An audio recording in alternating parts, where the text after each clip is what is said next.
तो चलिए दोस्तों,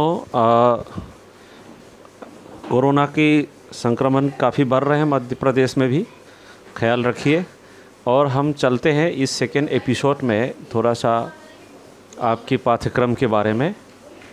और इस पाठ्यक्रम में मैंने ये जो मेरा साइट में एक वीडियोग्राफ देख रहे हैं, ये मैंने ट्राई किया था। उसमें बाई चांस साउंड गड़बड़ हो गया तो मैंने वॉइस ओवर रिकॉर्डिंग किया है। ये जानबूझ के इसलिए रखा है कि जब साउंड मैचिंग नहीं करता है, it's just like dubbing the your voice.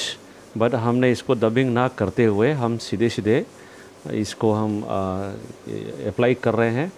तो हम आपकी सिलेबस जो है ये फॉर्चुनेटली कई राज्यों में से मध्य प्रदेश उनमें से है जिसका अपना राज्य स्तर में अपना पाठ्यचर्या भी बना लिया है और पाठ्यक्रम भी है।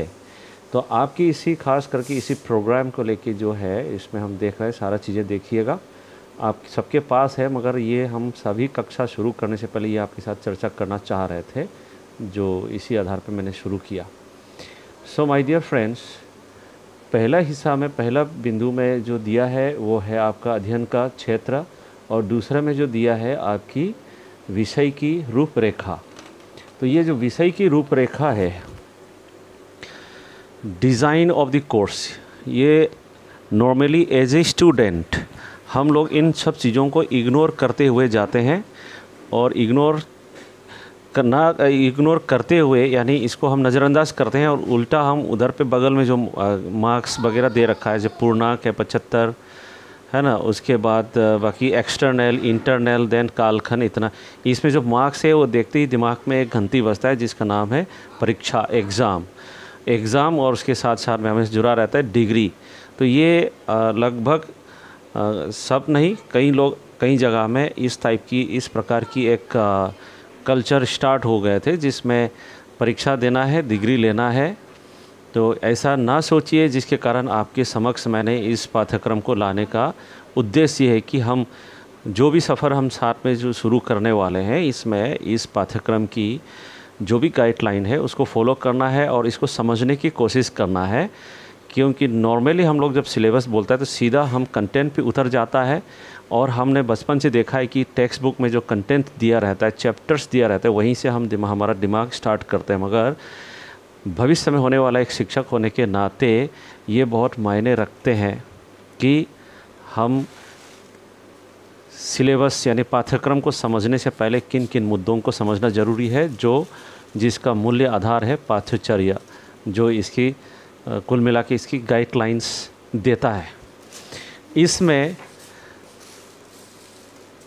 गाइडलाइंस में तीसरा नंबर में जो आया है आपकी विषय की महत्व, जिसमें ऑब्जेक्टिव ऑफ द कोर्स बताया जा रहा है। अगर इसको सही एज इट इज़ बोलूँ तो उद्देश्य इस प्रोग्राम की, इस कोर्स की उद्देश्य क्या क्या है जो है इसमें दिया गया है। आपको इसमें ध्यान से देखना है कि ये क्या है। यानी मैं आने वाला इसी में ही हम बताते हैं थोड़ी देर बाद, क्योंकि ये इसका महत्व बहुत ज़्यादा है। इसलिए यहाँ पे जो महत्व दिया, विषय का महत्व दिया है, ना कि विषय का उद्देश्य दिया है। क्योंकि इसका महत्व जो है कि एक विज्ञान विषय की एक शिक्षक होने के नाते भविष्य में जब तैयारी कर रहे हैं तो किन किन चीज़ों की ध्यान रखना चाहिए, और इसकी किस तरह योगदान देने वाला है, किस तरह भूमिका देने वाले हैं, ये चीज़ें इसमें दिया जा रहा है। आपको पढ़ना है, इसको पढ़िए, मैं भी पढ़ूँगा। और बिल्कुल, क्योंकि इसको अगर छोड़ के अगर हम सीधा चैप्टर पे जाते हैं तो उसकी मूल्य जो है हम समझ नहीं पाते हैं। से उदाहरण के तौर पे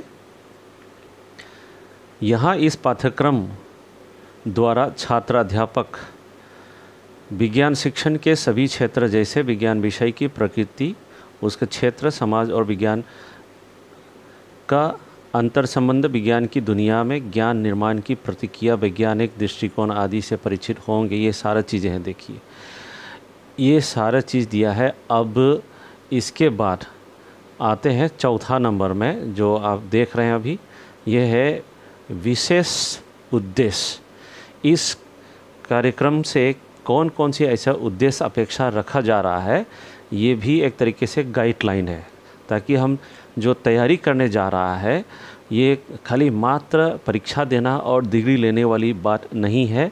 ये इसमें जो दे रहा है ये सभी उद्देश्यों को ध्यान में रखते हुए आने वाला समय पे हर वो अनुभव लेना है जिससे हर एक अनुभव इन सभी विशेष उद्देश्यों को प्राप्त करना है। वो भी विशेष उद्देश्य का एक खासियत ये है, इसी कोर्स के दौरान में ये सभी उद्देश्यों को प्राप्त करना है, इससे ज़्यादा करना है, इससे कम नहीं।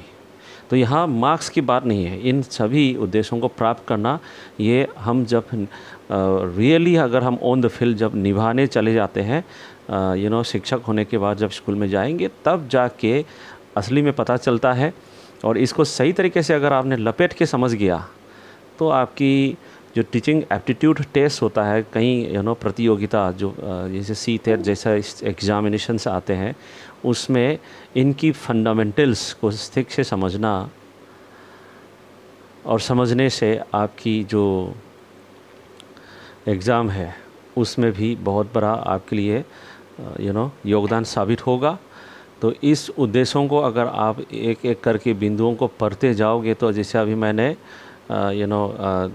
देखो तो जैसे विज्ञान और वैज्ञानिक अवधारणाओं की स्वयं की समझ का पूर्ण अवलोकन करना, ये एक उद्देश्य है पहला जो हमें इसको भी ग्रहण करना है पूरा कोर्स के दौरान में। इस तरह एक एक करके ये सभी जो उद्देश्य है उनमें से जैसे देखो हर कोई बिंदु ये है मतलब प्राप्त करना ही है ऐसा मान के चलिए, इससे कम नहीं, इससे ज़्यादा हम काम कर सकते हैं, मेहनत ज़्यादा करने में नुकसान नहीं है संतुलित तरीके से। इसमें एक और इम्पोर्टेंट है जैसे छात्र अध्यापकों में विज्ञान शिक्षण की महत्वपूर्ण विधियों का कक्षा संचालन में इस्तेमाल करने की कुशलता विकसित करना। अगर यही मात्र अगर इसी उद्देश्य पे भी अगर हम ध्यान दें तो जैसे हमने कल वीडियो क्लासरूम में बता रहा था, जो वीडियो कॉन्फ्रेंस में बताने की कोशिश किया कि किन किन प्रकार की कौशल या योग्यता एक विज्ञान शिक्षक होने के नाते, यूँ कहो तो एक शिक्षक होने के नाते पेडागोजी को, शिक्षण शास्त्र को समझने के लिए इसमें कई चीज़ें सामान्य है, मगर वही चीज़ जो एक जनरल हिस्सा है वही चीज़ अगर हम जब भविष्य में विज्ञान का शिक्षक बनता है तो उनकी विज्ञान की क्षेत्र में यानी कंटेक्चुअलाइज करके संदर्भीकरण करते हुए इसको उपयोग कैसे करना है उनको समझना है। इसमें जैसे विज्ञान शिक्षण हेतु कक्ष संचालन की महत्वपूर्ण विधियों को जानना, मतलब हर एक चीज़ देखिए, क्लासरूम मैनेजमेंट से लेके क्लासरूम प्रोसेसिंग से लेके कंटेंट ऑर्गेनाइजेशन से लेके मतलब हर एक चीज़, वो जो हर एक चीज़ ये है, ये सारे चीज़ एक एक पिलर के रूप में एक खंबे के रूप में काम आएगा।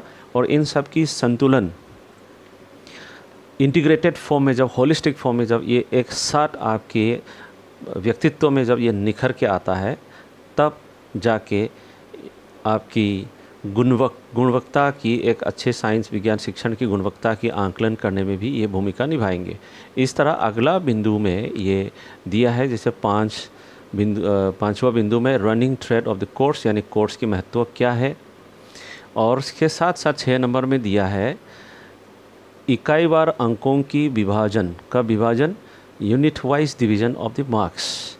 ये मार्क्स जो है वही जैसे अभी मैंने बताया, मार्क्स लोगों को डराता है, तरह तरह का चीज़ सोचने में मजबूर करता है।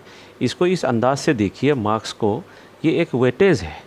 कोशिश किया है कि जो एक गुणात्मक समझ है उसको एक एक संख्य द्वारा, क्योंकि ये भी एक भाषा है, जो मार्क्स में जो नंबर दिया है, नंबर भी एक भाषा होता है।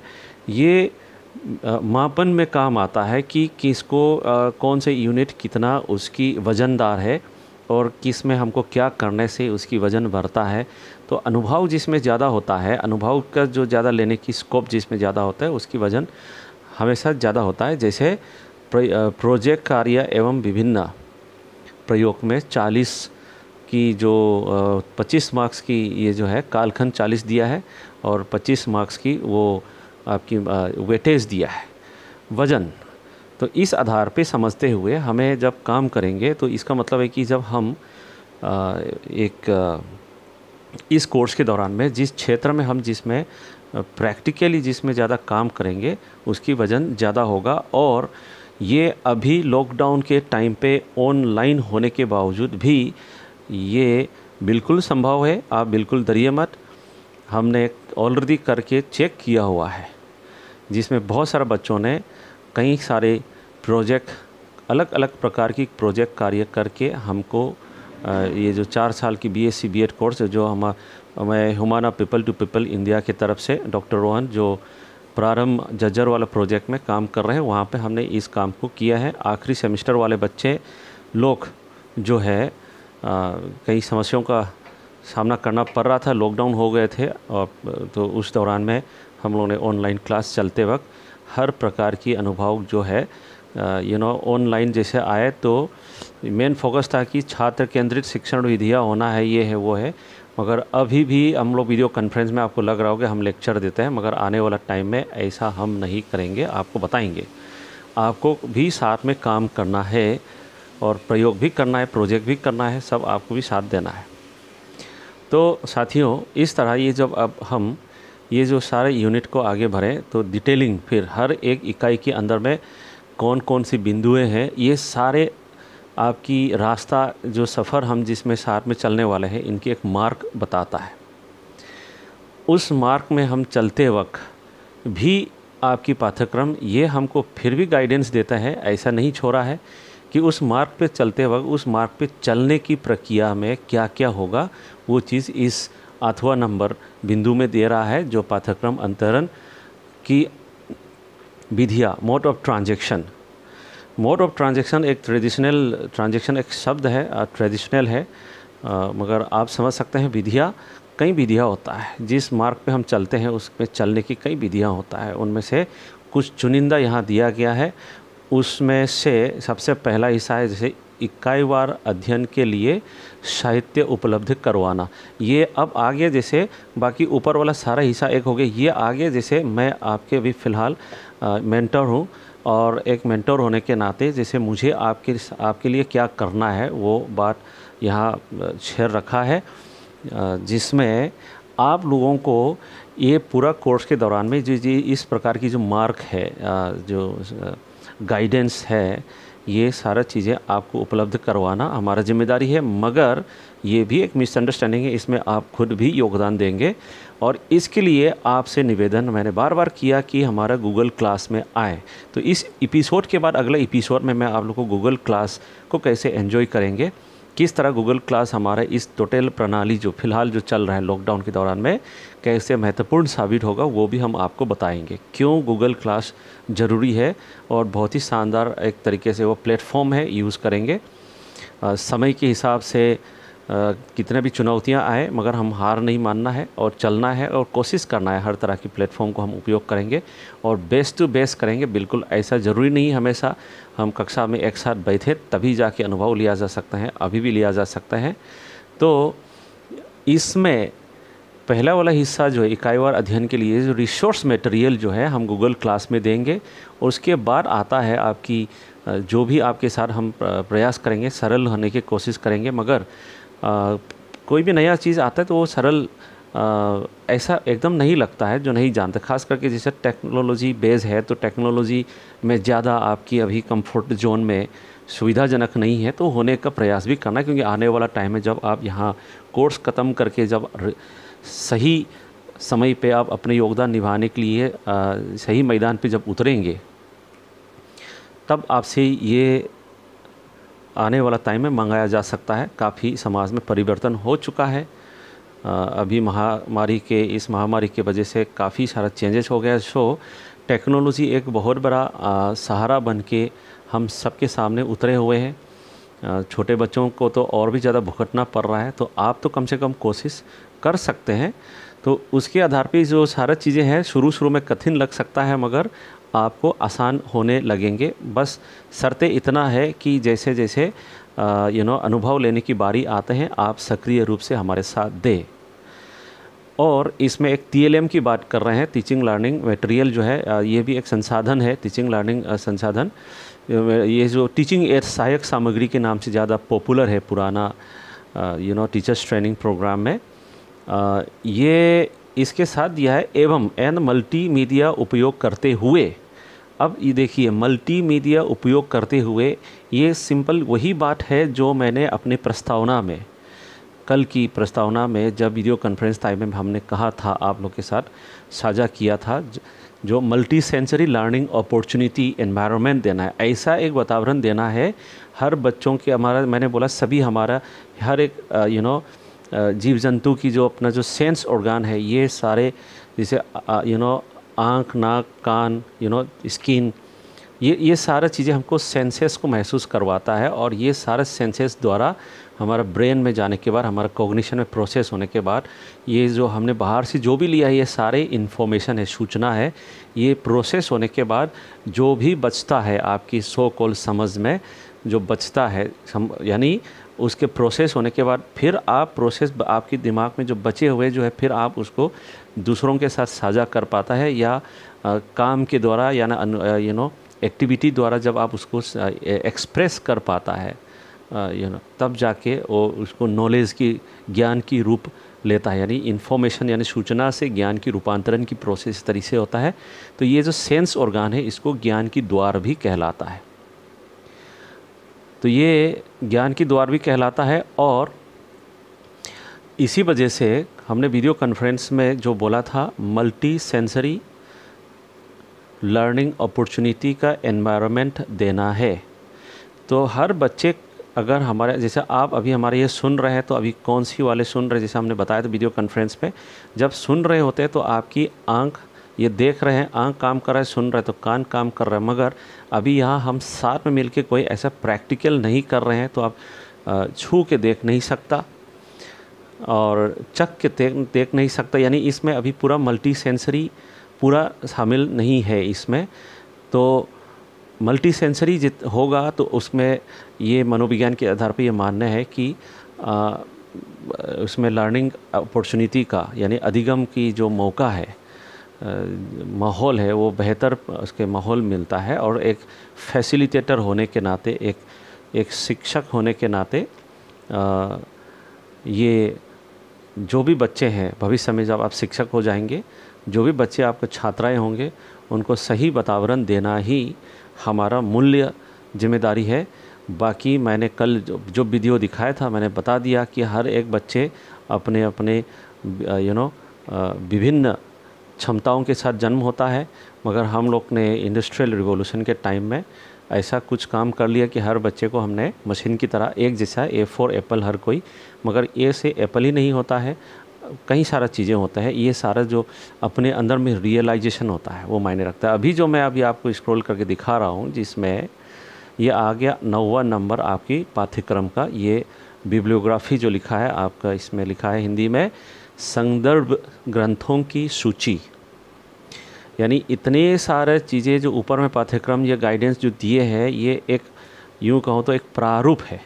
इसके पीछे बहुत सारे काम, मेहनत, लगन, कमेटी जिसने भी ये बनाने की, सरकार की तरफ से जो भी कमेटी बनाए गए हैं, उन्होंने जी जान लगा के मेहनत करने के बाद यहाँ तक ये जो पाठ्यक्रम की जो है रूपरेखा जो आप देख रहे हैं, यहाँ तक अंजाम लाने के पीछे जो अभी दे रहा है, ये जो संदर्भ ग्रंथों की सूची, इन सारे चीज़ों को गुजरते हुए आए हैं। और ये सारे जो है इसके पीछे और कई सारे, उनमें से कुछ चुन के उदाहरण के तौर पे रखे हैं। इस तरह आप अनेक, इतना ही नहीं, अनेक ऐसा ग्रंथों की, संबंधित संदर्भ ग्रंथों की सूची और भी कई सारे हैं। बस ये ध्यान में रखना है कि वो सब चीज़ें उसकी ओरिजिनल सोर्स आपको मालूम हो, क्योंकि गूगल में आजकल एज ए प्रोजेक्ट वर्क बच्चे लोग कुछ भी करता है तो वो लोग चीज़ें अपलोड करते हैं, और नॉर्मली हमारे स्टूडेंट्स शॉर्टकट में वो ढूंढते हैं, और वो गूगल के प्लेटफॉर्म में जब आते हैं तो हम उसी को फॉलो करके एग्ज़ाम में भी वही चीज़ लिखने रखते हैं। मगर याद रखिए, आजकल पूरा वर्ल्ड वाइड ये प्रक्रिया चलने के कारण गूगल में ब्राउज़ करते वक्त ऐसे ही HTML फॉर्मेट में तो आते हैं, सब चीज़ ओरिजिनल नहीं है। आपको ओरिजिनल स्रोत जानना है, ऑथेंटिक यानी सही पहचानना आना है, और विश्वसनीय होना चाहिए। इसके साथ साथ मैं अगला एपिसोड में फिर मिलते हैं, और स्टे सेफ, सुरक्षित रहिएगा। धन्यवाद।